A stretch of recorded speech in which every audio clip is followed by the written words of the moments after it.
Broadcasting live from the Phoenix Business RadioX studio in Tempe, Arizona. You are tuning in to Culture Crush with Kendra Maples. This podcast will dive into a variety of companies that are crushing it with a great company culture.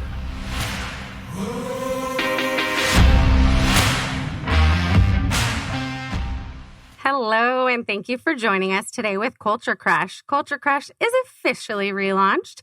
It's been a little while. We want to first thank you to Deb Karen. She's the one who actually launched and hosted this show originally, but now we're back. We're back with a new host, myself, Kendra Maples, but we're still going to highlight the same stuff. We're gonna have the same conversations about great company culture and how it affects the overall success of the company. Culture, I feel like sometimes gets thrown around as a tagline, and you throw it into a job description to woo people into applying, but we're going to discuss how it's much more than that. On the podcast, we're going to talk with company leaders so that they have the opportunity to tell some real life experiences, tips, and best practices. So that amazing leader that we're going to talk with today is Ken Smerz, the CEO of Zelus. As the CEO, he leads the company's strategic growth and partnerships, oversees team culture, which of course I'm excited to highlight, and the talent acquisition, and guides the national expansion efforts. So that's a little bit in a nutshell of what you do, Ken, but I want to give you the opportunity. I'm so excited to have you on today. This is relaunch. We're back at it. So why not start with one of the best? So welcome. Kendra, thank you for having me. I'm excited to be here today, and hopefully I can shed some light on some topics about culture that I'm extremely passionate about. Awesome. I love it. So tell me a little bit about Zelus as we get started. So we have a little bit more of an idea of what the company is and what you do there.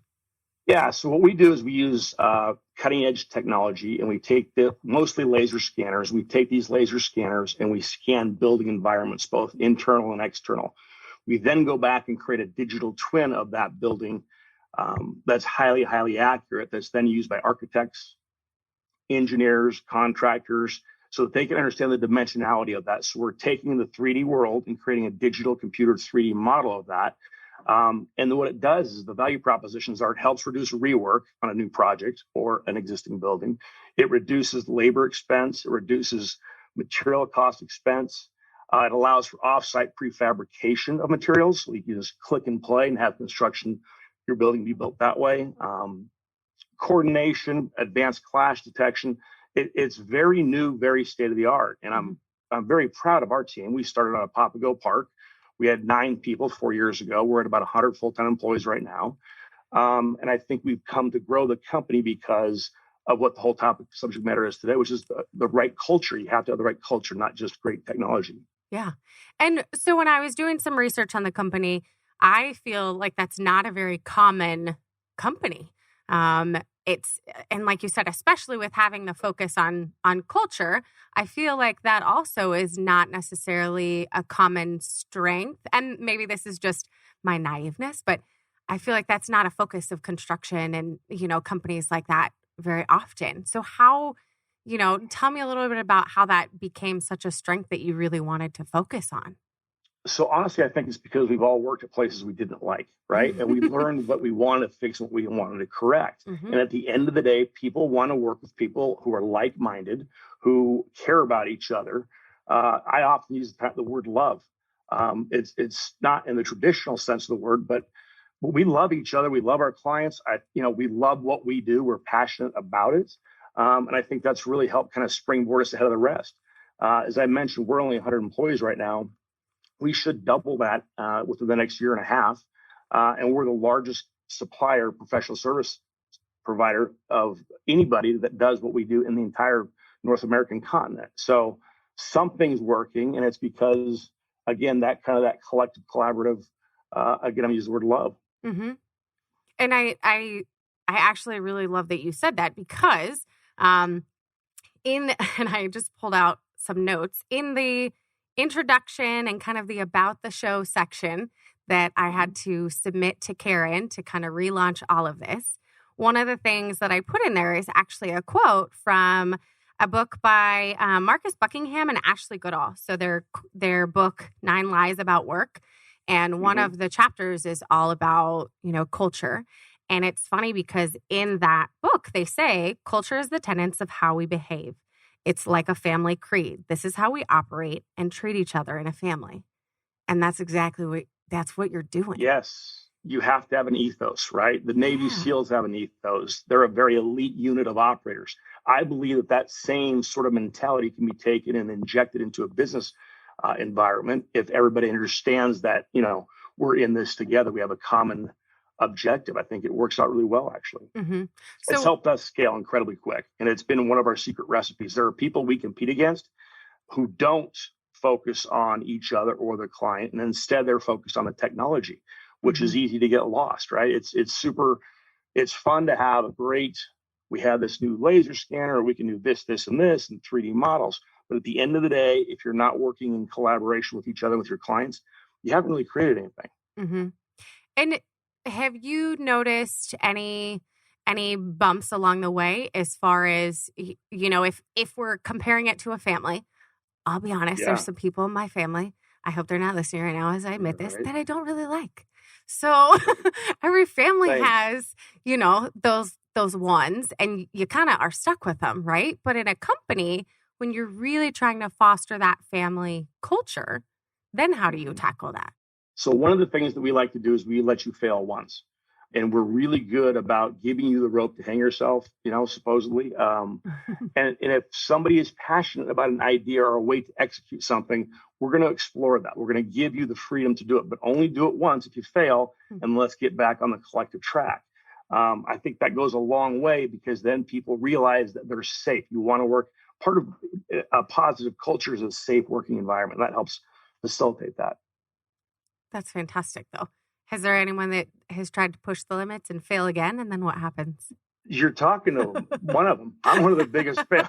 Look, there's a lot of things that we do that we've missed, right? We've had to take moments in time where you pivot or you persevere. You persevere and stay with your idea because you believe it's legitimate, or you have to pivot off it. And we've chased just a marketing wise. We've had some really, what I thought, frankly, were good ideas that turned out to be completely like, oh my gosh, what was I thinking? But we learn from those, right? Yeah. And you have to. And the fact that you admitted that, to me, that's huge because like you said at the beginning, we've all worked for maybe companies that we didn't align with. And a lot of times it's not the company. Sometimes it's just a leader in that company that doesn't align and doesn't embrace the culture. And so for you to even admit that, that's huge. I mean, I can see how I can already tell how the culture has grown within your organization because you, as one of the main leaders, you can admit fault, right? Yes, we have them, right? We all have them. So the more we can do that and be carefrontational, I mean, that's a word we use around here a little bit. And carefrontational. Yeah. And it works for us. I love that. I'm writing that down. Carefrontational. We also have, Kendra, we have a really diverse workforce here, really diverse. I think we have 12 different nationalities, countries represented. We have a variety of background from, people who are really good at 3D modeling, people who are architects, engineers. And we're all kind of this big collection of people all wanting to do the same thing. But we take from the experience that somebody may have had in Iran or Mexico City, and we employ those people, and we're contributing ideas and ways of doing things differently. It makes it fun. Is there intention behind that? Or because I know there's definitely a push with inclusion and diversity nowadays. And, there has to be a balance of, yes, you want to have that diversity, but at the same time, you want to have the person that's the right fit, no matter what their background is, but just in general, the right fit. So is there intention to that, or has it kind of happened too? It's a modest intention. It is people who are passionate about technology. People are passionate about the future and designing and engineering hospitals and hotels and semiconductor plants in 3-dimensional form. So because of that attracts we all have that in common, right? I'm a recovering contractor. I do what I do because I understand the value of measurement, right? With the people we have that are international, they may have a different background, but we all have this passion to help bring efficiency into the design build process. And that sort of is the common thread. And it's borderless, right? So a good amount of our workforce doesn't even work here in Arizona. They're, in New York or Dallas or Denver or wherever else too. Mm-hmm. So it's kind of it's by design, but I don't know if it's, I Yeah. think it's because we're open-minded. Yeah. And that's huge. And I'm hoping that that's one of the positive things that actually comes from this pandemic is a lot of companies that are now forced to have their employees at home and remote. Now they're realizing, well, they don't have to be within a 50-mile radius. So what if my employee is, 3 states away? It opens up the pool and it opens up the opportunity of bringing more of these people into that family that you guys are creating. The remote work thing, I get asked that question a lot. How has the pandemic affected your business? And frankly, for us, it's made us a lot better leaders and managers because we had to even become better at what we do execution-wise. Interestingly enough, a lot of what we do is data processing. When we take this raw data that's from the laser scans, there's a function of let's design the model. We sent those people home when the pandemic hit, and the productivity went up 14%. Absenteeism went down 93%. Those are real numbers. We track what is done remotely by people in their computers. It was a fascinating kind of a development, which to your point allows us then to hire people who live in Toronto and can work remote in, coming in our Phoenix office here virtually. Absolutely. Have you, through all of this, I mean, you've had this rapid growth, you've maintained that company culture. Have you brought more folks on during the pandemic and, onboarded and done all of that while it's been completely virtual too? How is that? How do you translate that culture when you're really not even seeing these people in person at all right now? Communication. We have, for a while, I would send out a daily email right when this first thing kind of teed up. And I was very upfront and honest with our people. Hey, this is what we have. We're going to have to furlough these people. We're going to have to lay these people off. We kind of veed out of that. And we shot back up and we are actually adding positions now. We can't hire fast enough. And that's partially because the pandemic made everybody go remote. You want to digitize your building construction process. Well, that's what we do. So interestingly enough, while we laid off almost half the workforce in April, they're all back and we're advancing it even further than we thought we would. So this pandemic will actually be an accelerant to our business growth in a really bizarre way. And then again, circling back, I can then hire people who live anywhere in the country to also be part of the team. Yeah. But to answer your question, it's about being transparent. As the leader, I want my managers to be transparent and I want there to be a ton of communication, whether it's a Zoom meeting or Teams or we have an intranet. There's just a lot of different ways you can do that. Well, and I feel like sometimes companies and leaders in particular, they're hesitant to share information.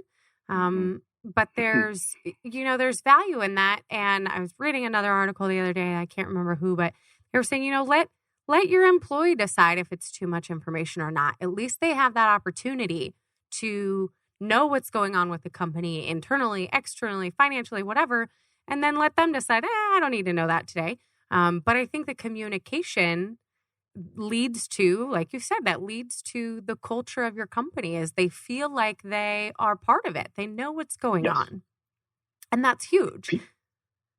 People want to help people. I genuinely believe that inside. I don't, whether you're different backgrounds or whatever, people, if you're humble, want to help other people. And so we foster that throughout the organization. How can I help? How can I better serve you?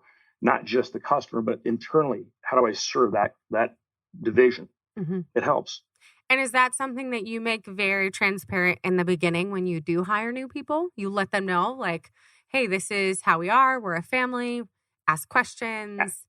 Yeah. We ask a lot of questions about your personality, in the beginning to see if it is a good fit. And being candid, if it's not a good fit, we're going to probably find that out pretty quickly too. So we're not afraid to turn over people if they're not a good fit really quickly, then have the pain of having this underperformer be a part of something that is not a good fit for them. But we are very braggadocious about, hey, this is a fun place to work. We're passionate about it. Let's go do this. We keep re-messaging that though too. And what we really are trying to help people understand that we're as part of the team. We don't want people to come here and have a job. We want you to come in here and have a career. We want to develop you. We will train you. You have the ability to go and grow in this new tech business, and you can help create your own path. And some people love that, and others are terrified of it. And so we fit the shoe to whichever direction you want to go, path that up. Yeah. You said that you find out early on kind of if they're a right fit. Is there anything that's unique in maybe your onboarding process that helps you kind of find if they're the right fit? Because like you said, you're going to find it out fairly soon. And sometimes it's not that they can't do the job. It might just be that they're that wrong person, for the job. Like for me, I'm a very happy, positive person. Right. If you made me be the one that had to fire people all the time, I would probably not do it. I don't want to. So sometimes it's just, the fit. So as far as your onboarding, is there anything that you think that's unique in that process? When you're onboarded with us, you're assigned a mentor. Okay. And he or she will then help you through the process and guide and help you integrate within the company, within whatever your mission is. And we've got, I think there's right now 4 people that are doing that for us, maybe 5. That do just a really wonderful job of sort of being a personal coach, right? A liaison, and open up doors to make sure that training is coming along. And then we're pretty hardcore about doing continuous evaluations too, 60 and 90-day evaluations, and even after that. But those evaluations are two-way. We expect you as the employee, as part of the team, to also communicate your level of acceptance. Are you having fun? Are you getting what you signed up for? I always like to kind of position it this way. An employee candidate is making a buying decision the same way that I am with he or she. So let's both make sure there's as good a fit as we can. Let's get psychologically naked with people, and let's understand what you really want and what I want. And then if there's a fit, let's go forward, right? Yeah. Well, and it goes back to what you were saying about a family. It has to be reciprocal. You can't just hold a grudge and get mad that, your spouse didn't put the laundry away for 3 weeks. You got to say something about it and be open. And then maybe there's a reason behind it. You have to have that communication so that, like you said, it's both ways. I mean, in that interview, that individual is, learning about you as the company. They're interviewing you as the company to make sure that really is a perfect fit. Yes. That's everybody's making a buying decision on a continual basis. And we want you on Sunday night to be excited because it's Sunday night because you get to go to work tomorrow. We want that. Not a lot of people can say that, but I am fired up every Monday morning coming in here. I love it. It's great. I love the people I get to work with. That's fantastic. And you said you're back in the office right now, right? We see the view behind you. Had you personally been remote at home for a little bit? And you were probably antsy. I want to get back there. I want to see my people. Yeah, because I'm not a good sit-at-home guy. My ADD kicks in. I'm finding myself doing laundry and other things that don't matter. What we found from a functional perspective is a lot of the engineers, a lot of very technical people that we have high expertise, they're still better off at home than they are at home. What we found, interestingly enough, is the social creatures and our sales and marketing people, they didn't do so good at home. So we brought them back first. We maintained social distancing, and everybody's, we're all adhering to that. But the sales team itself is physically here for the most part. We have one guy that's remote, but the informal communication that takes place at that level when you're talking about taking care of your clients, it's more gooey, it's more effective, it's more efficient. If we're able to just have, hey, I walk by your office and call him, or she needed to be called or whatever, than being remote. Yep. And that's totally me. I have to talk to the dogs a lot now, and they can't really talk back as much. Right? But and there's something to say with having that fluid, hey, just popping in real fast, ask a question. Yes. It doesn't have to be an email or a message that you have to wait on. Just that quick communication with the team. But I can see, especially when it is a company that is, that has been ingrained from the very beginning with a good culture, I'd be in your same shoes. I'd want to be back. See everyone. Right. We're social creatures, especially, again, the sales and the marketing team. And if they can have those water cooler conversations, it's just powerful. It's just very, very powerful. And again, my production team, they don't care as much about the water cooler conversations. Some of those guys, we find them working 4 hours in the morning, and there's this vacant slot where they didn't work at all, but they're working from 6 at night till midnight, so they can also flip around their work schedule. Yeah. Not my sales guy. That's a different thing. So, But that's pretty cool. So is that something that's changed now with it being remote, that kind of you're giving the opportunity to kind of shift hours and yep. things like that? Yep. We don't care as long as you're getting the hours and as long as you're producing and helping design or helping facilitate whatever building process, we're fine. Work whenever you want. Yeah. We have schedules we have to meet. Yeah. And that's honestly, I think that's huge, especially right now. We have so many kids that are still doing remote school, and you've got parents at home that are checking in on the kid that's doing school while they're also working. And so that balance right now is just a little crazy. So the fact that you guys recognize that and allow your employees to be flexible, again, it gives another reason why they want to be there. Right? Why they get excited, like you said, that it's Sunday, I have work tomorrow. They're excited. And actually, another part in that book, The 9 Lies, one of the things that they talk about is when you ask somebody about their job, you ask, like, oh, what's it like at your job? They're never going to say things like, they're never going to talk about the solar panels or the snacks that are in the in the cafeteria. They're going to talk about those little pieces that build to the culture, right? So exactly that. Yes. Hey, my boss is so awesome. He lets me be flexible. I work at midnight when everyone else is asleep. Yes. Those are the things that they're going to talk about. And Kendra, to your point, there's those things are bites, and that's what helps us grow. So our favorite new hire is somebody that's a referral from somebody already on the team. Yeah. We go way out of our way to create little nuggets, if you will, or stories or events. Everybody's, team lunches and whatever. Our team lunches, we highlight employees. That's not normal. And we do a bio on you and your family. And if you have dogs or birds or kids or whatever. So we really try to bring that out. Now we're doing that virtually in Zoom meetings, but it still is really fun to go into 2 or 3 different people in the organization at whatever level and highlight them personally. And then again, that creates that stickiness. Well, they're going to go out and tell the people in their church or their little league or the grocery, hey, this company, we're hiring, come check us out. And that's exciting. Yeah. Is that how you get most, or would you say a large percentage of kind of the new? A giant percentage, yes. A giant percentage of our people come from referral. Absolutely, yes. It makes sense, though. One of the things that I was going to ask you about was, maintaining that company culture through the rapid growth. I mean, you guys went from being at a table at Papago Park, right, with 9 employees to over 70. But exactly what you're saying, that's why. I mean, yes. You have that 9 core people in the very beginning that were like, this is awesome. The culture's there. It's my family. These are my people. Obviously, they're going to tell other people. And so it makes sense how you've had that rapid growth with, Yeah. It's helped us tremendously. Like I said, we would not be able to achieve what we've achieved financially had we not had people all rowing the boat and agreeing to row the boat in the same direction. And again, like I said earlier, I've made some mistakes, and a lot of people that work with me have made mistakes. But we're learning from those, and it's onward and upward. And then part of my job too, as the head coach, is I need to kind of paint the vision where we're going, right? And that also then helps facilitate the culture. Oh, okay.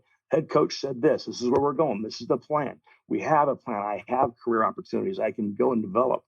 I'm kind of piecing this all together, but that fits back into the communication discussion we just had too. Yeah. Yeah. Are there any other little, like you called them little bites before, are there any other little bites that you, as kind of that lead coach, you're kind of like the dad of this family, right?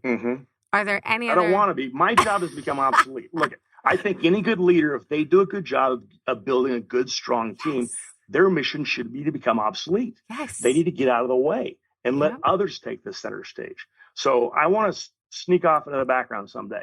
I don't know when that's going to happen, but that's the objective. And when people see that and when they believe that, they get excited because now they're working for something. They're not just doing a job. Absolutely. But you said it though, you're training so that you can step out of that position. Jocko Willing, he's a Navy SEAL and he's got all kinds of leadership books and podcasts. I mean, I love it. And that's one of the main, my gosh, he's fantastic. But that's one of the main things he says all the time is you are training your replacement. Yes. So if you are, again, the communication thing, right? If you're the keeper of the info and the keeper of the facts, and you're not telling your employees and you're not sharing with them, and you are so vital in every piece of progress happening, then you're doing the wrong thing. Too many people. So I read the book, The E-Myth, many, many years ago, and too many people work in their business instead of on their business. And it's a big problem. You need to work on your business. And part of that working on is not just understand the scorecard, the financials, but it's also what we're talking about here today is making sure you're maintaining a good, productive, constructive culture. And otherwise, I would argue you're really going to struggle.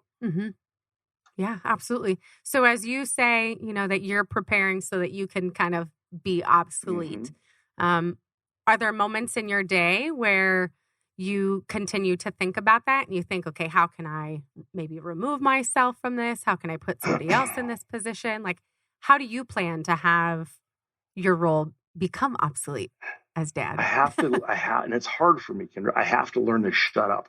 I have to learn and just say, okay, they're not going to do it the way that I think it should be done. I think my way is better, but I'm still going to go let them do it their way and see what happens. And that is super hard for me. Yeah. But I'm aware of it, right? So I'm sure I violate my own rule there because I make mistakes. But overall, if you kind of have that in the back of your head, let them go.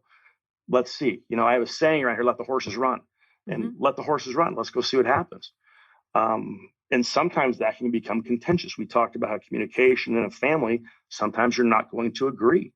Sometimes you got to let the horses run and let people go and see what happens. And it's the same thing that we do with kids and family members, right? You have to let them, do it at some point. You have to let them fail. You have to let them crash on a bike or, they've got to do these things on their own. And so for you to have that be ingrained in how you're growing the company, it makes sense how you guys have done so well over that short span still. No, again, we have fun. We have a lot of fun around here. We do interesting things with each other. We do events. There's a lot of attention given in our organization towards human resources and hiring and retention, branding, the entire thing. It's not just about our clients, it's about our employees. And that's huge though. One of the things when I was doing research about you guys a little more, you are very clear to put the mission, your values, and everything right on your website, which I love. Obviously I have a passion for good culture and leadership. And the difference though is you have it there, right? But you're living by that. So if we asked you what the main tenets are, can you tell us kind of what those main tenets are that you highlight as a company? So we boiled it down to 4 different words, and they all have much greater meaning individually. And we went off site and did a big retreat on this, and this is what those 4 words came out to be. The first one is gratitude. The second one is freedom. The third one is passion. And then the word truth. And those are all the 4 words that we feel, and again, sort of a deeper dive, illustrate who we are and who we want to remain and where we're going, but just in those boiled down words. And it sounds really maybe simplistic or kind of corny almost. That took us 3 days to get to those 4 words. That was not an easy maneuver. And we had a lot of argument about what those 4 words should be for us. And then again, as the head coach, I had to kind of sit back and say, okay, I don't like that word, but okay, let's go. I had to trust in the team. And that's what's made us, I think, unique. So why do you think, give me a little bit of an insight as to how those 4 really kind of encompass the company? We started with where do we want to be, right? Wayne Gretzky said it, skate to where the puck's going to be. Duh. We started with what is our vision as a business and as a company? Where do we want to go? And we unequivocally said since day one, we want to be the single best at what we do with these professional services that we provide of anybody in North America. We want to be the biggest and the best. We want to create a brand. The company name is Zelus. It doesn't mean anything. We did that on purpose. It's a really easy word to remember, and we want to create our own brand the same way Uber is rideshare and Google is search. Mm-hmm. In this space of digital construction and efficiencies, we want Zelus to be harmonious with that, reflective of that. So those 4 words were created after, here's where we are, here's where we want to be, and let's work on it. And we wrote down thousands of words on this wall. It was a really interesting exercise. And that's what we came up with at the end of the day. We voted and voted and voted and voted, and there we go. Was it everybody writing words on the wall? Almost everybody that we could afford to get into that room, yes. The leadership for sure, the supervisors for sure. Mm-hmm. And we have a relatively flat org chart on purpose. Mm-hmm. We want to empower people, but yeah, there was a lot of input on that. That's fantastic. And I had asked, one of the questions that I want to be able to ask all of the guests that are on this show is, if you had to describe the culture of your company in one word, what would it be? And so the one word you gave me was one of those 4. It was truth. So why does that word in particular stand out to you? It's our ethos. It's what we do. It's who we are to each other. It's who we want to be with our clients, and hopefully we are to our clients. I think they would tell you that. Mm-hmm. I think everybody in their life wants truth. It's definitely in the products that we deliver. It's truth. We give you a highly accurate digital model. With how we communicate amongst each other, it's truthful. We want to have that honesty. We want to have that integrity. And it's been, to me, that's the single word that I would say, again, like we talked about. If there was one word to describe our company, for me personally, it's truth. And I think many, many people share that here. So That's fantastic, though.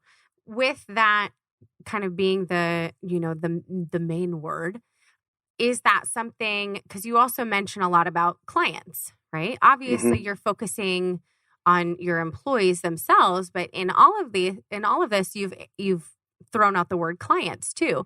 Mm-hmm. Do those 4 tenets and that word truth in particular, is that something that you really try and convey to the clients that you have as well, so that they're feeling that company culture? Absolutely. So it's a big part of who we are. Is we want to have a long-term lasting relationship with all of our customers, with all of our clients. To that end, the more that they can know us and the more transparent we are with them, then the stickiness is there, whether they're with client X or client Z or Y, wherever they go in their career. So we are really super focused on, let's get to know each other. Let's do, this project together. What are our goals? What are our metrics? And then have that ongoing relationship for years to come is the objective. That's fantastic, because my marketing plan literally includes the word, there's a piece in our marketing plan that is literally, how do we go about and not sell, I guess that's what we're doing, but position our culture to our clients. How do we get them to know us? And that's actually a piece in my marketing plan. That's huge. So are there any other insights that you can give us as to how you're doing that, how you're trying to really bring the clients in to feel that culture? Yeah. So we ask them about them. That's how we start the process. Oh, awesome. And we ask about, imagine if your waiter came over to you at the restaurant and he said, I want to provide everything I can to have this be a wonderful dining experience for you tonight. Right? Mm-hmm. And what is important to you? What is important to you, Kendra? What do you expect of me? So we start that relationship of you getting to know us by, we want to know about you first. Mm-hmm. And until that happens, nothing else works, right? So I pound our salespeople. Sounded wrong here. I'm talking about culture and how pounding people. I make it really, really important that we find out about you. What are the expectations of this relationship? What is going to make it work for you? Here's about us. And then along the way, we then slowly start to feed you about our culture, who we are. Mm-hmm. We'll invite you to events. We'll feature client projects that we've done. We just did a full digital model of the Superdome in New Orleans. Oh, wow. And we made sure that 2.8 million square feet and highly accurate, there was 348,000 model objects in that stadium. Ooh. We brought the client along back with us and highlighted them internally, right? We got our project manager with their project manager, and we made it a collective win. And in doing that then sort of pushes out that culture piece so that they understand, who we are. Mm-hmm. And that leads into more than just a company with a good culture. You can probably see behind me, the step and repeat that's behind me in the studio right now. Mm-hmm. One of the logos that's on there is conscious capitalism.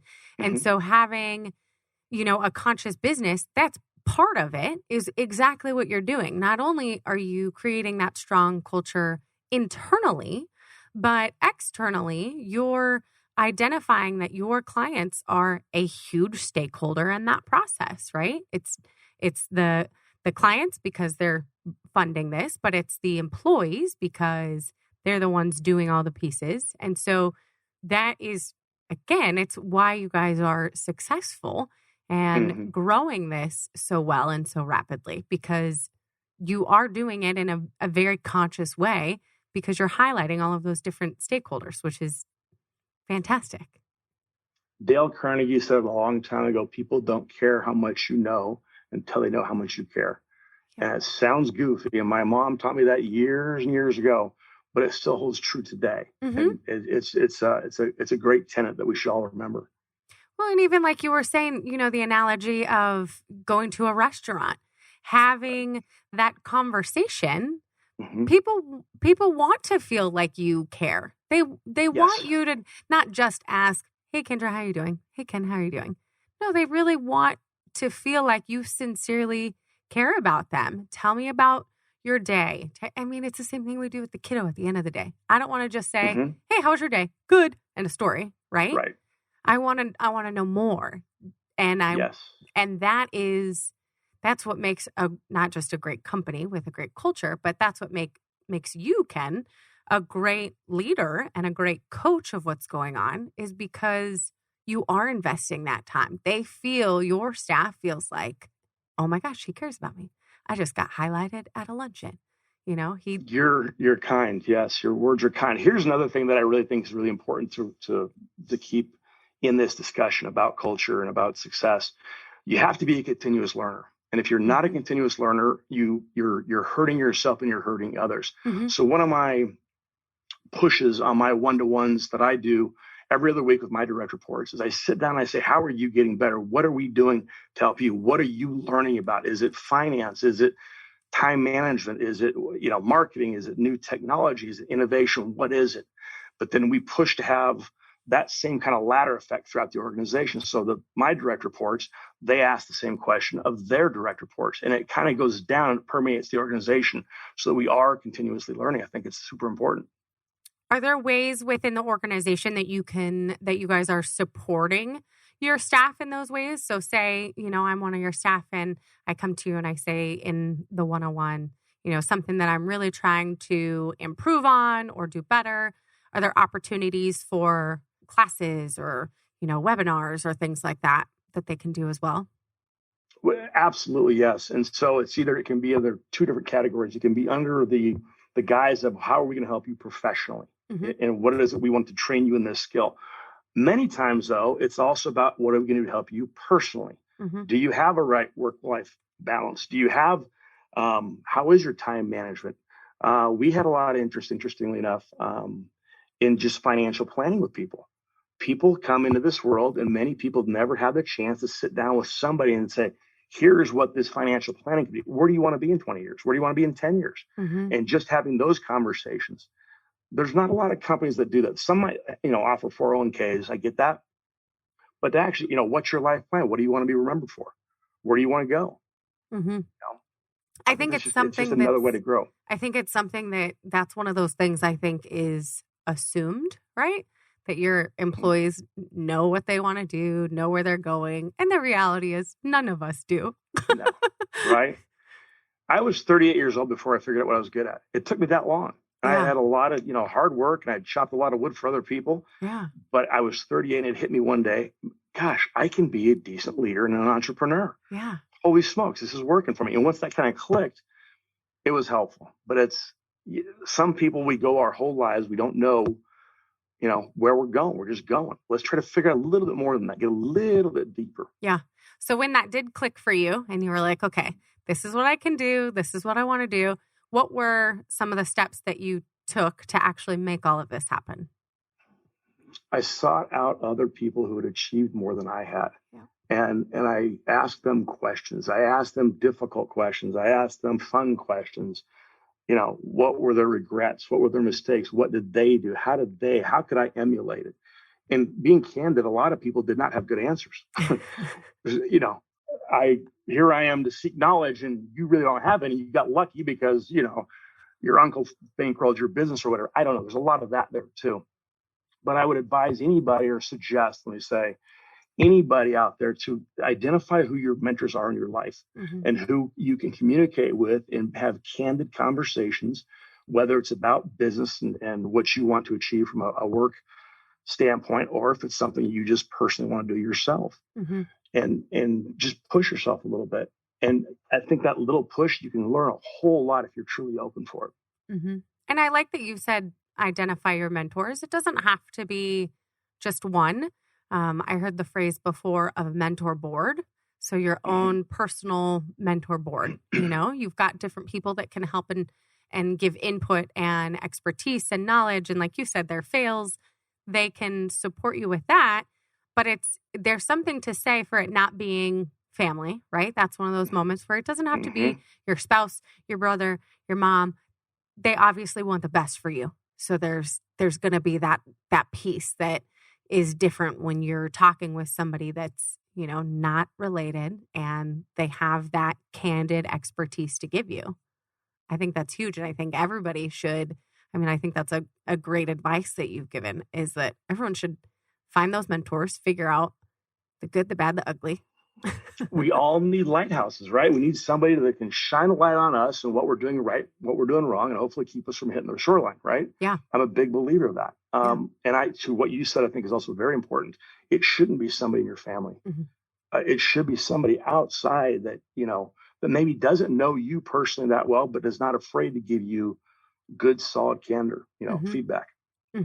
So when you were reaching out and getting these mentors and kind of learning from them, is there anything that maybe stands out that you remember from any of those conversations of maybe what to do or what not to do as far as now, scaling Zelus? One of the great experiences I had in that along those lines is I wrote down on paper my 3-year goals for the company. And I gave those to this individual. He's a business owner up in Las Vegas. And just having to commit those words to paper. And then here's a guy who I respect, very, very, very successful individual. It changes. And you don't want to disappoint that friend. My friend up in Vegas that I wrote the goals down to. But having to memorialize those, it was significant, and then he calls me up now and then and we talk about it. Where are we on that path? And it's okay to not have achieved all the goals either. If you've achieved all your goals aren't big enough. So, and then you need to readjust and adjust, alter them. Yes. With the goals, you said those were 3-year goals that you put. Yes. Have you reached those, or did they change? Did they alter? We're doing pretty good. We're probably at about 85%, 80%, 85%. We actually. But that's not because of me. That's because I work with some great individuals here that have helped us collectively achieve those goals. So the other thing I have to do is not just communicate, to my more executive level people, but I have to share that message throughout the entire organization. And again, that helps also then create the culture, right? Your shared expectations. We know this is where we're going, right? We know that this is the direction of the company. As a kind of a side soundbite, I said earlier that I had sent out weekly emails, or daily actually, when we first got into the pandemic. I also made sure I kept the messaging short and not verbose, because a lot of our people are reading it on their cell phone, and they're not going to read, 15 paragraphs from the old man here. They want to see, 4 really well written sentences to convey an idea. But that you're conveying it to everybody. Do you still do daily messages, or are they weekly messages? Okay. Yeah, weekly. Yeah. And it's everything from, here's a great book that I recommend, or here is an economic condition in New York at our New York office up there, or here is a fun fact or a famous quote. I keep it really all over the place, so nobody really knows Is it going to be about the company? Is it about personal development? Is it about, whatever? And then the other thing, and I talked about earlier about the, truth, don't lie. If it's not going good, don't lie. And I sent out some emails to our team in June and July, and they weren't fun to read, but they were truthful, right? And so that's, you got to do that. You can never give up on your mission. So I would always end those emails with, here's where we're going. There's why I have reason to believe things are going to be great. Yeah. But boy, if you're not honest once, you just became unforgettable. And you don't nobody wants to do that. And you'll get called out on it too. Yes. That's the other thing, that if you're going to talk about communication and being open and honest, if you lie and you sugarcoat it and you say, oh, everything's great. And then comes that moment where, like you said, you had to furlough some people and then they're caught off guard. People remember that. And they're gonna call you on your BS later too. Permanently. Yes, absolutely correct. Absolutely. That's huge though. So you said in your messages, sometimes it's a favorite quote, a favorite book. What's one of your, I'm just curious, what's one of your favorite books that you have read that's maybe, and it could be culture related, it doesn't have to, but something that's kind of contributed and made an impact for you? Gosh, so I'm a voracious reader too. I like to read a lot of books. One of the book I mentioned earlier, The E-Myth, is a great book that any entrepreneur should take that and read that, because again, in that book, it talks about working on your business, not in it. And I have so many friends that I've seen that are working really, really hard or long hours, and they're working in it instead of on it. And that's just a whole different paradigm. You can achieve more if you're, trying to coach it and lead it and sharing your goals than if you're into the weeds. Okay. You and Karen both, Karen's in the studio, our producer, and you guys both nodded your head when you mentioned that book. I'm like, okay, well, it's in my audiobooks. So I should probably finish it. It's a good one. It's simple. It's a short read, but it is very, very, very powerful. That's perfect though. I love that. One of the things I want to try and do each time with the shows is integrating more information and more resources, especially with this topic. I got into this not because I am some professional with a background on culture, but I was fascinated because, like you, I've worked for those companies, and some of the companies are great, but there's pieces that, I've always strived for more and wanting stronger leadership and wanting a little more culture and, that family feel, like you said. And that's kind of what led into this. So as we continue doing, other shows and continuing this relaunch, that's one of the things that I want to be able to share is these little tidbits with everybody on, here's some other resources as well. So I'm going to add that to my resource list. I have to read it first, though. That's awesome. So the timing goes by so fast on these things. I swear. It's so funny because a lot of times when we talk to people about the show and we let them know how it's going to go, they're like, 60 minutes. I can't, we don't take a break. It's like, no. Right. And then all of a sudden, boom, it's almost to that point. So I just want to kind of give you the opportunity. I want you to be able to share, enlighten, whatever it is that you want to kind of end with about your company, about the culture, especially because you are in such a unique role as a company that highlighting culture, I feel, we mentioned this at the beginning, I feel like it's not a priority for other companies similar to yours. So I just want to give you that moment. Anything else that you want to highlight or shout outs for your company, whatever it is, I want to give you that chance. Look, I love my team. I love every single person on this team. And I am so proud of what we have achieved because we have truly we're the best at what we do anywhere in all of North America and all the world. Yeah. And that would not be possible if it weren't for the collective effort. And I do mean collective, from the scan technician who's in some job site, in some horrible place, to the person who's processing the data, to our human resources manager, to my innovation officer.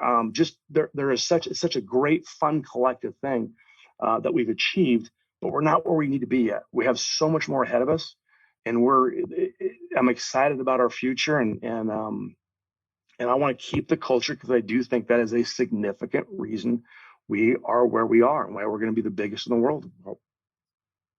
I agree. You guys are building a family, Yes. and you're bringing in those new family members as the current family members refer other people.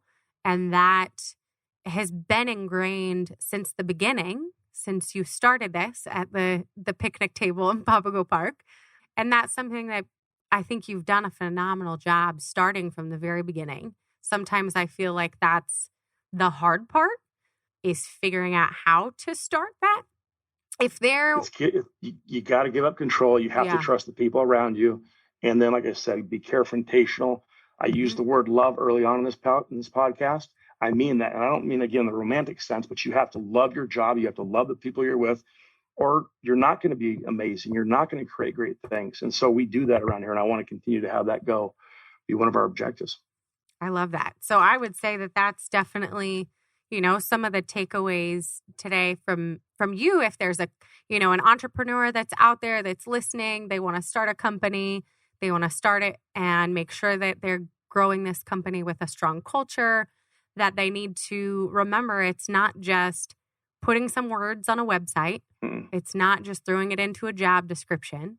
It's truly the confrontational, the communication, and the love that transcends from all levels. I mean, that's what it sounds like with you guys. It's not just you, but it's everybody else in the company. Everybody plays a part, every single person. I love that. Well, Ken, before we wrap up, if anybody maybe wanted to reach out to you, I know you're a very busy man, but is there a best way for folks to find you, maybe on LinkedIn? How could they do that? Yeah, LinkedIn or teamzelus.com is our website, ZELUS, teamzelus.com. Or shoot me an email. I'm happy to do whatever I can to help others. People did that in my life, and I'm grateful. And if there's somebody out there that I can give, 5 minutes of advice to, and I'm happy to do whatever I can to help. I love that. Well, thank you so much for coming on today, being part of this big relaunch. We've been planning and getting everything ready for a little while now. And so now we're back in action. So I truly, truly appreciate you taking the time. So thank you. Kendra, thank you very much for your time. Absolutely. So for everybody else out there, thank you for joining us for Culture Crush, the podcast that does a deep dive with company leaders to learn about real life experiences, tips, and the best practices for creating a healthy work environment where employees are truly finding joy and satisfaction in their work while also striving and growing. And like Ken said, they're excited to go to work on Monday. And when it's Sunday and they're getting ready for bed, they think, oh, yes, I have work in the morning. Thanks for joining us.